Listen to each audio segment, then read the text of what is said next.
छत्तीसगढ़ शासन के द्वारा फाइनली बेरोजगारी भत्ता देने के लिए ऑफिशियल नोटिफिकेशन जारी कर दिया गया है। छत्तीसगढ़ शासन कौशल विभाग, तकनीकी शिक्षा एवं रोजगार विभाग मंत्रालय के द्वारा ये नोटिफिकेशन जारी किया गया है, जिसमें बेरोजगारी भत्ता देने से संबंधित नियम एवं शर्तें, मापदंड, योग्यता पूरी डिटेल इसमें दिया हुआ है। तो आज के इस वीडियो पर आप लोगों को मैं पूरा विस्तार से बताऊंगा कि क्या क्या शर्तें हैं, क्या क्या नियम है, क्या क्या डॉक्यूमेंट्स की आवश्यकता रहेगी, क्या क्या करना पड़ेगा, तब हमें बेरोजगारी भत्ता मिलेगा 2500 रुपये। तो दोस्तों वीडियो पर बने रहिए और हमारे चैनल पर पहली बार है तो प्लीज चैनल को सब्सक्राइब कर दीजिए एंड सब्सक्राइब की साइड में दिए बेल आइकन को प्रेस कर दीजिए। तो चलिए वीडियो शुरू करते हैं और देखते हैं बेरोजगारी भत्ता पाने के लिए क्या क्या करना पड़ेगा। छत्तीसगढ़ में जो शिक्षित बेरोजगार युवा हैं उसको जो बेरोजगारी भत्ता मिलेगा उसके लिए क्या क्या मापदंड रखे हुए हैं। तो जो सबसे पहला मापदंड है, इस योजना के अंतर्गत बेरोजगारी भत्ता के लिए पात्र शिक्षित युवा को प्रथम 1 वर्ष के लिए बेरोजगारी भत्ता दिया जाएगा और 1 वर्ष के अवधि के बाद या फिर 1 वर्ष के अवधि के अंदर उसको किसी भी प्रकार के लाभकारी योजना या फिर रोजगार उसको प्राप्त नहीं हो पाता है तो फिर अगले 1 वर्ष के लिए उसे फिर से बेरोजगारी भत्ता दिया जाएगा। तो कुल मिलाकर इसमें सिर्फ 2 ही वर्ष के लिए वो बेरोजगारी भत्ता दिया जाएगा, चाहे उसको रोजगार मिले चाहे मत मिले। सिर्फ 2 साल का गारंटी लिया है सरकार, 2 साल तक उसको बेरोजगारी भत्ता दिया जाएगा,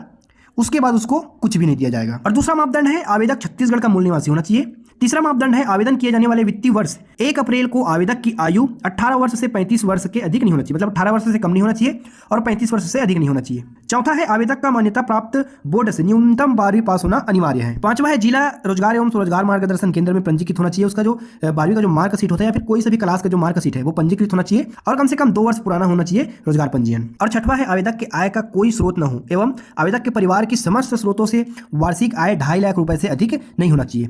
चलिए देखते हैं बेरोजगारी भत्ता के लिए कौन कौन अपात्र रहेंगे, अपात्र होने के लिए क्या क्या शर्तें हैं। तो एक परिवार से एक ही व्यक्ति को बेरोजगारी भत्ता दिया जाएगा।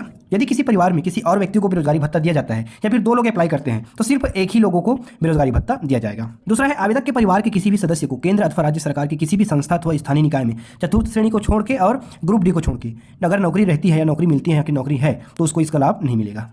उसके बाद अगला शर्त है, यदि आवेदक को स्वरोजगार या शासकीय अथवा निजी क्षेत्र में किसी भी प्रकार के नौकरी का ऑफर दिया जाता है और आवेदक ऑफर को स्वीकार नहीं करता है तो ऐसे आवेदक को बेरोजगारी भत्ता के लिए पात्र नहीं माना जाएगा। अगर उसको मिल रहा है बेरोजगारी भत्ता और उसको ऑफर दिया जाता है काम कर नहीं करूंगा करके बोल देता है तो उसको बेरोजगारी भत्ता मिलना बंद हो जाएगा।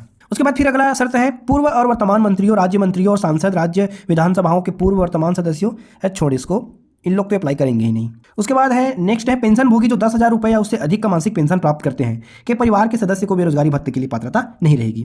वे परिवार जिन्होंने पिछले असेसमेंट ईयर में इनकम टैक्स भरा हो ऐसे परिवार के लोगों को भी इसके लिए पात्रता नहीं रहेगी। इसके अलावा पेशेवर इंजीनियर, डॉक्टर, वकील, चार्टर्ड अकाउंटेंट, इस प्रकार के जो पेशेवर हैं ऐसे लोगों को भी बेरोजगारी भत्ता या फिर ऐसे परिवार को भी बेरोजगारी भत्ता के लिए पात्रता नहीं रहेगी। चलिए अब देखते हैं बेरोजगारी भत्ता के लिए जो प्रक्रिया है वो कैसे रहेगी। तो दोस्तों इसके लिए जो प्रक्रिया है वो बहुत ही सरल रहेगी। फॉर्म भरने के लिए जो आगे का प्रोसेस है भले कठिन हो जाए लेकिन जो फॉर्म भरने का प्रक्रिया है वो सरल रहेगा। तो इसके लिए फिलहाल अभी पता चला कि ऑफलाइन इसके लिए फॉर्म रहेगा और ये जो फॉर्म है ग्रामीण क्षेत्र के लिए जनपद पंचायत में भरा जाएगा, शहरी क्षेत्र के लिए नगरीय निकाय में भरा जाएगा और इसका जो सारा प्रक्रिया यही होगा। शहरी क्षेत्र के लिए नगरीय